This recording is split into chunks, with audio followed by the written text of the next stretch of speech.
नमस्कार, मेरा नाम हैदर अब्बास नकवी है और मैं देश की राजधानी दिल्ली से आप लोगों से मुखातिब हो रहा हूँ। कल दिल्ली में भूकंप के झटके महसूस हुए, ज़मीन हिल गई, लोग घरों से बाहर आ गए। ये मैं आपको इसलिए बता रहा हूँ, कोई मैं आपको डरा नहीं रहा, ना ही मैं कोई आपको ये बता रहा हूँ कि आने वाले वक्त में भूकंप आते रहेंगे और कैसे बचें। मैं आपको बता रहा हूँ कि झटका जब लगता है तो सब हिल जाता है।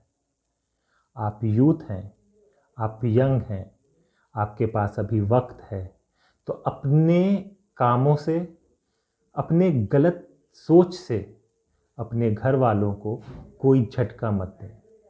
आपका काम पढ़ाई का है, आपका काम अपने भविष्य को संवारने का है।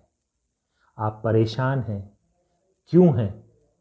उस परेशानी का हल है।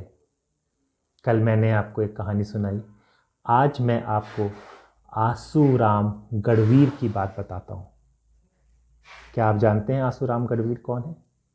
शायद नहीं जानते होंगे या कुछ लोग जानते होंगे।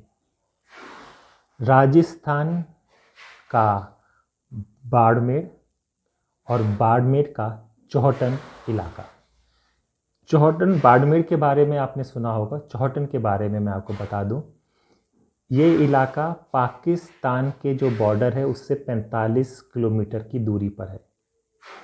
कहते हैं जब एक बार पाकिस्तान ने भारत पर हमला किया था तो भारतीय फौज यहाँ पर पहुँचने में काफ़ी लेट हो गई थी।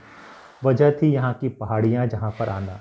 तो यहाँ के लोगों ने चेन बनाकर और अपने हथियारों से, तीर भाले से पाकिस्तानी फ़ौज को पीछे कर दिया था।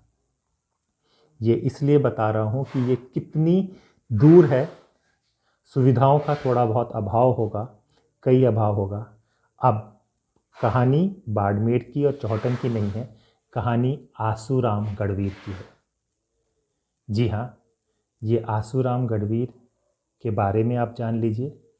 ये दहाड़ी मजदूर, जिसे डेली वेजर्स कहते हैं, डेली वेजर्स, दहाड़ी मजदूर क्या इनका जन्म होता है।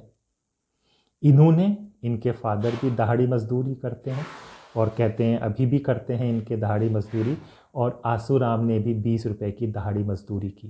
दहाड़ी मजदूरी आप समझिए कोई ये रेगुलर एम्प्लॉयमेंट नहीं होता। एक आप देखते होंगे बड़े शहरों में चौराहे पे कुछ लोग बैठे होते हैं मज़दूर, और किसी को ज़रूरत होती है, किसी को अपने घर से कुछ सामान उठवाना होता है, लगाना होता है, कुछ तोड़ फोड़ करनी होती है, कुछ मरम्मत करानी होती है, उनमें इनका इस्तेमाल होता है। ये दहाड़ी मजदूरी का है और इनकी मजदूरी बहुत न्यूनतम होती है। और जब ये बाड़मेर की मैं जिक्र कर रहा हूँ तो ये 20 रुपये, 25 रुपये, 30 रुपये की दहाड़ी मजदूर थे। तो आसूराम गढ़वीर इसी परिवार में जन्म लेते हैं और इसी तरह मजदूरी करते हैं, लेकिन पढ़ाई का शौक़ था। देखिए, शौक़ बड़ी चीज़ है दोस्त, और वो भी सकारात्मक। पढ़ाई का शौक़ था। इन्हें पता था कि ये इनकी मंजिल नहीं है। जी हाँ, इनको पढ़ना है और कुछ करना है। इन्होंने दिन भर काम किया, पढ़ाई करते थे रात को, कहते हैं 10 बजे से 3 बजे तक पढ़ाई करता था। दूर था स्कूल, स्कूल जाना, फिर कॉलेज जाना, और फिर इस मेहनत का नतीजा आया। इस मेहनत में नतीजा ये आया कि अनुसूचित जाति वर्ग में इन्होंने असिस्टेंट प्रोफेसर की जो नौकरी थी उसमें पहला स्थान प्राप्त किया। आप लोगों को लग सकता है कि असिस्टेंट प्रोफेसर की जॉब इस तरह से क्या है, लेकिन जो बैकग्राउंड है, ये बैकग्राउंड कहाँ से उठकर इंसान कैसे आया, कितनी सुविधाएं मिली होंगी, क्या मिली होंगी, ये प्रश्न है। और आपको सब कुछ मिल रहा है।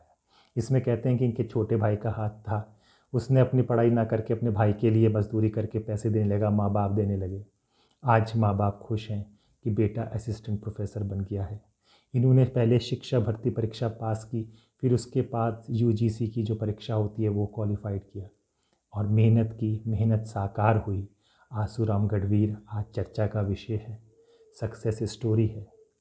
तो देखिए कैसे कैसे इंसान मेहनत करके कैसे पहुंच जाता है। क्योंकि विश्वास रखिए, अपने पर मेहनत करते रहिए, यही तरीका है, कोई शॉर्टकट नहीं है। और ज़िंदगी को अपनी शॉर्ट मत समझिए। मौके कई हैं, कई रास्ते हैं। मैं कई बार कहता हूँ आपसे, इसी तरह से चर्चा जारी रहेगी। हर रोज़ कोशिश करूँगा कि मैं आपके लिए कोई इसी तरह की सफलता की कहानी लेकर आऊँ। लोग इसे पसंद कर रहे हैं। मुझसे भी किसी ने मैसेज में कहा है कि ट्राइबल वुमेन्स त्रिपुरा के बारे में बताएं, वो भी मैं बताऊंगा। और आपको किसके बारे में जानना है, सुनना है, आप कीजिए। और अगर आपको सही लग रहा है सब्सक्राइब कीजिए और आगे फॉरवर्ड कीजिए इसको, शायद किसी का भला हो जाए। क्या किसी को आसूराम गढ़वीर की कहानी या मयूर हिलिया की कहानी से कुछ सबक मिले और अपनी ज़िंदगी को वो रास्ते में ला सके। नमस्कार।